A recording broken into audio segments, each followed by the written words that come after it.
So I decided that I'm happy with my V2 flyer. So I'm going to revert to that one. I'm going to go to open. And I'm going to choose show flyer V2. That's the one where I had those blurry stripes. And I like this look.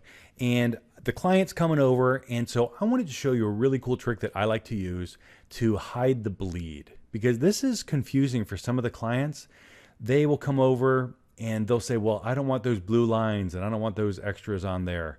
And when they get the flyer, sometimes they say, oh, the text is really close to the edge. When you showed it to me, it was kind of far from the edge. And so this is a trick that I like to use to really easily mimic what it's going to look like in its final cut version.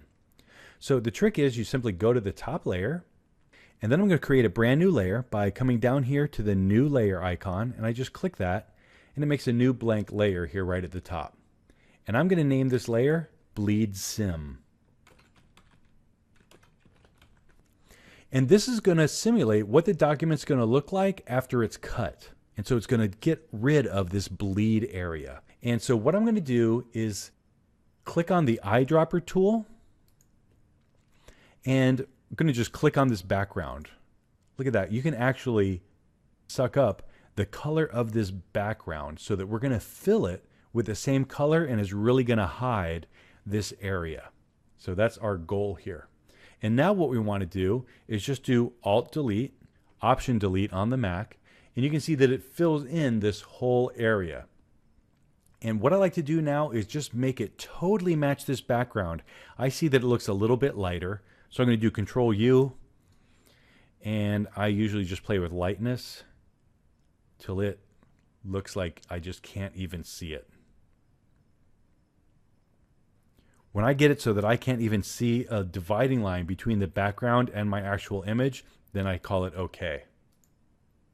And now what I'm going to do is select this rectangular marquee, and I'm going to simply draw a line from this top corner to this bottom corner. And you're going to note that Photoshop will sort of jump to that corner right there. You see that?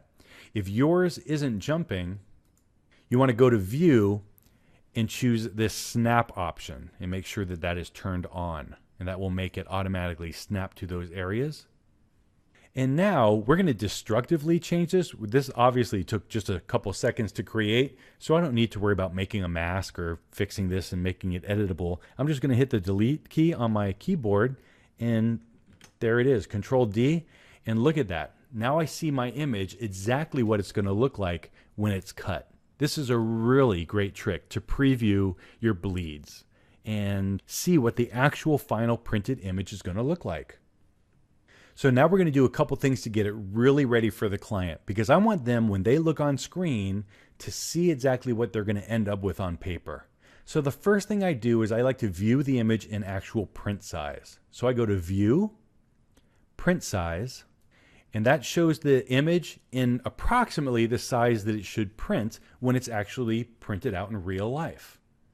Depending on your screen resolution and how things are set up, it may be slightly different. And there's been times where when I have a real picky client and he's really picky or she's really picky about the size, where I'll literally just hold a ruler up to the screen and then I'll just adjust the size down here. If it needs to be a little bit bigger, I'll go to 28 and see what happens. Oh, that's too big. So now I'll go to 26.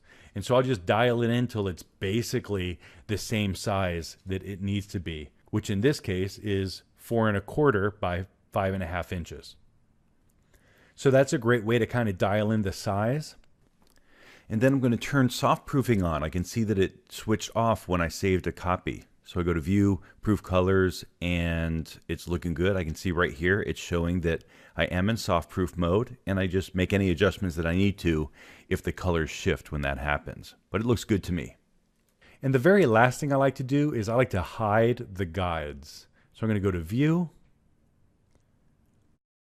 and then go down and uncheck Extras, which is Control or Command H. So this shows me my image exactly how it should look when it's actually printed out. And here's another trick that I really like to use again when I'm working with the client and they're coming in to look at it. I want to get rid of this Photoshop interface when they look at it.